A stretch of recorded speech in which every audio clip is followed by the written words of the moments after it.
আসলে পেখমগুলো আমি অনেক ছোটবেলা থেকে জমাই। কেন? কারণ আমি আগে ভাবতাম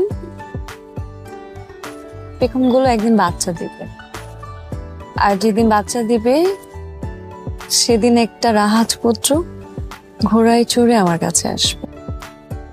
তোমার পেখমগুলো বাচ্চাও দিল না, আর তোমার রাজপুত্রও এলো না। এলো না, সবই রূপকথা। কিন্তু আমার বিশ্বাস আমার ভাগ্যে যে আছে সে একদিন অবশ্যই আসবে। আর যেদিন আসবে সেদিন আমি আমার এই জমানো যত পেখম আছে সবগুলো ওকে গিফট করব। হ্যালো, তোমাকে আজকে খুব সুন্দর লাগছে। আপনি আমাকে দেখতে পাচ্ছেন? হ্যাঁ, না না, চাপাবাজি। সত্যি পাচ্ছি।